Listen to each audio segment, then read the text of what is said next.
They said the sun never cries, that it burns, it shines, it gives life, and but never grieves. Yet that summer, 3 boys swore they heard it, a sound that wasn't thunder or wind or rain, but something deeper, a whisper that came from the sky itself. It was the beginning of a story that none of them would ever forget, and that would change everything they thought they knew about the world, about friendship, and about fate. The summer of 2042 had been the hottest in decades. The city of Katori shimmered under a golden haze that never seemed to fade. The air was thick, the days long, and time felt heavy. On the edge of town, 3 friends, Ren, Toshi, and Kyle, spent their afternoons lying on the roof of an abandoned observatory, watching the sun dip slowly into the horizon. That place had become their secret sanctuary, where dreams were allowed to exist and where silence had meaning. Ren was the quiet one, always sketching in his notebook. He drew the sky as if trying to understand it. Toshi, the talkative one, filled the silence with theories about space, gods, and parallel worlds. Kale. He was different. He didn't talk much, but when he did, everyone listened. There was something ancient in his eyes, something that didn't belong to a boy their age.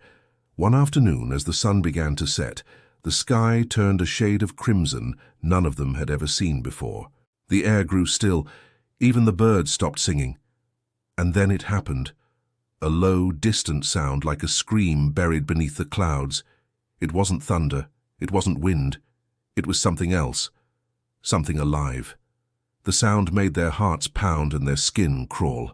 Ren dropped his pencil, and Toshi whispered, trembling, Did you hear that?"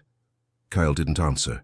He was staring straight at the sun, eyes wide, as if hypnotized. And then he said it, the words that would haunt them forever. "The sun is crying." That night Ren couldn't sleep. He replayed that moment over and over in his head, the way Kale's voice sounded, not afraid but certain. The next day he returned alone to the observatory. The sky was grey, unusual for summer. On the roof he found something strange. The telescope, which had been broken for years, was now pointed directly at the sun, its lens cracked as if scorched. Ren stepped closer and saw something through the glass. A shape, a flicker, like a face made of light. And then, for a fraction of a second, he heard it again. The same distant cry, deep and trembling, echoing inside his head. When he told Toshi and Kyle, they didn't laugh. Instead, Kyle's expression darkened. "It's not the first time," he said softly. "The sun cries when the world forgets its light." From that moment on, everything began to change. The temperature kept rising even at night. Animals behaved strangely. Shadows seemed thicker, and the power grid in Katori began to fail. People said it was just a heat wave, but the boys knew better. Something was happening, something cosmic. Kale began to act differently. He started having dreams, vivid, burning dreams of a city of fire floating in the sky. He said he could hear voices, like prayers carried by light. He started drawing symbols in his notebook, strange circular patterns that pulsed like suns. Toshi thought it was radiation sickness from staring too long at the sky, but Ren wasn't so sure. There was something about Kyle that felt connected. One night, during a blackout, they gathered again at the observatory. The stars were hidden behind smoke. The air was suffocating. And then Kyle said, "It's coming again." Before anyone could ask, the sky exploded in light. A wave of heat rolled across the city, and in that blinding flash they saw it, not with their eyes but with something deeper. A colossal shape behind the sun, like a being made of flames and sorrow. And it was screaming. Ren fell to his knees, tears streaming down his face. The sound wasn't just in his ears, it was inside him. Every memory, every emotion, every loss he had ever felt was being pulled to the surface. The sun's cry wasn't anger. It was pain, pure ancient pain. When the light faded, the city below was silent. No power, no sound, no life. Just the 3 of them, trembling on the rooftop. Kyle stood, still staring at the sky. "It's dying," he said. "The sun is dying, and it remembers us." In the days that followed, strange things began to happen. Electronics failed, plants withered, and people started dreaming of light that bled. Scientists spoke of solar anomalies, magnetic storms, but none of that mattered to the boys. They knew the truth. The sun was alive. And it was morning. Ren started hearing whispers in his sleep, voices speaking in a language made of warmth and sorrow. He would wake up with his hands burning, glowing faintly. Toshi began seeing patterns in light, geometric shapes that floated in the air when he closed his eyes. And Kale, he stopped sleeping altogether. He said the sun wouldn't let him.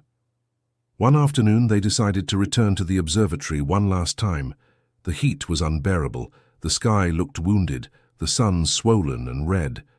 On the rooftop, Kale placed his hand on the telescope and whispered something the others didn't understand. Suddenly the air vibrated, the ground trembled, and the world around them seemed to shift. They weren't in Katori anymore. They stood in a vast desert of glass with a burning sky above them. In the distance, a massive sphere of light pulsed slowly like a heart. It was beautiful and terrifying. The boys realized they were standing inside the sun, or what remained of it. The voice came again, soft and broken. It wasn't human, it wasn't even sound. It was a feeling that spoke directly to their souls. I gave you warmth. I gave you time. But your world forgot to look up. Now I fade. Ren stepped forward, tears in his eyes. We're sorry, he whispered. We forgot. The light around them flickered, growing dimmer. Kale turned to them, his body glowing with the same golden radiance. Someone has to stay, he said, to remember, to keep it alive.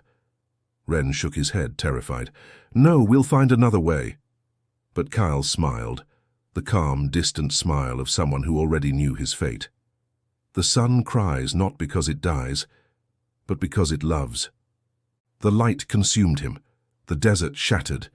Ren and Toshi woke up on the rooftop, the dawn barely breaking. Kyle was gone. The telescope was gone. Only his notebook remained, filled with drawings of suns, each with a tear falling from its core. The city slowly recovered. The power returned, the skies cleared, and people moved on as if nothing had happened. But every sunset from that day forward looked a little redder, a little sadder. Ren kept Kyle's notebook. Every year on the same day he returned to the observatory. He would sit there watching the horizon, waiting. Sometimes he thought he heard it, that faint, distant sound carried by the wind, the echo of something ancient, burning and kind. And on one of those days when the sun dipped low and the sky wept crimson, Ren smiled softly, because he could swear, just for a moment, that he heard a familiar voice whispering through the light. I'm still here.